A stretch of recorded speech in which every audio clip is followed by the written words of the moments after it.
the price hike? Joining us right now from Chicago with some insight is a man who's been following the industry for almost 60 years, Phil Flynn's hero, not Oscar Robertson, the Big O. We're talking about Ariane Samuelson. He is the Big O to those in the pits, Director of Agribusiness for WGN Radio. Ariane, welcome to the show. Thank you very much, Chris. It's good to be with you today on yet another volatile trading day in the market. We talk so much about whether it's corn, whether it's wheat, even sugar and coffee, but we don't really mention the price of cattle or pork, really, for that matter, very often. Yet that has been skyrocketing as well, hasn't it?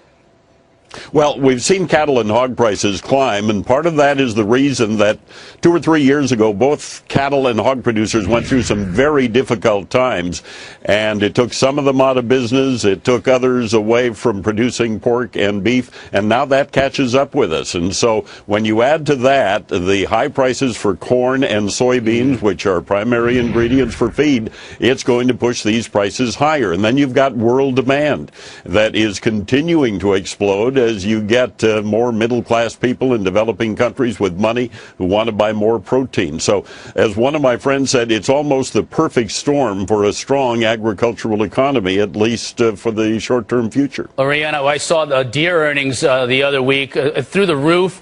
Mosaic, potash, I mean, you name it, agribusiness is really flying high right now. Are farmers doing well here in the States? Farmers are doing much better than they were, but if you talk to them, they'll be worried about what's going to happen next year, but they're also concerned about what's happening to input costs, the cost of machinery. And when petroleum prices go up, that's a basic for fertilizer, and I think farmers and ranchers are the second biggest users of petroleum in the country after the trucking industry. So all of their inputs are going up, but yes, they are doing better than when cattle were 70 cents a pound and hogs were 30 cents a pound, and I think this is going to last. It's going to hit the supermarket meat counters between now and May. I've been predicting inflation will really come in late spring, early summer, and a lot of it will be because of oil, first of all, and then secondly, the price of food. What about government policy? We always talk about subsidies. Sugar is one thing that comes to mind, heavily subsidized. Corn because of the ethanol. How much would it change if you had a Republican in the White House, you had a Republican House and Senate, and policies were changing? Would that really have an impact on prices? I don't think it would, okay, Chris, because right now we've got prices at levels that are above any of the support levels. And contrary to what some people think, we're no longer paying farmers not to produce, but we do have that umbrella that kind of is a safety feature, a safety net if prices go lower. But I don't think government policy is really going to change this because we're a global agriculture.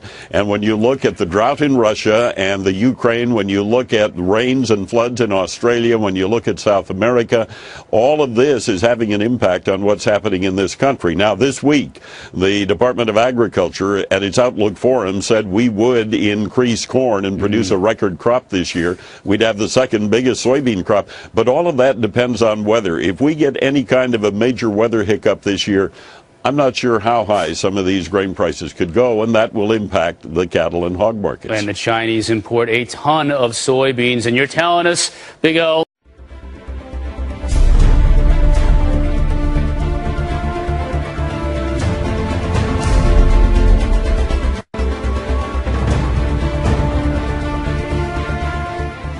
centers nearby, and upon checking out, the gal asked me what I was doing with so much food, and I said, there's an economic collapse coming to this country. Plan now. And she laughed. She actually thought that was funny. Here's the point. There are people out there that we can't help and don't want to help themselves. But as for the rest of us, buy storable food now. It remains cheap at this very moment in time, despite the meteoric rise in price of wheat, up 54% since June. Sugar's up 114%, and corn is up 79%, along with most other commodities, including silver. Buy food now for storage. This instant. Go tonight, tomorrow. Buy food in any amount you are able to buy it. Just as silver was cheap 1 year ago at $14.32 an ounce, food is cheap today compared to what it will cost 1 year hence, and perhaps much, much sooner. For 30 years, eFoods Global has been perfecting the process by which we make our food reserves.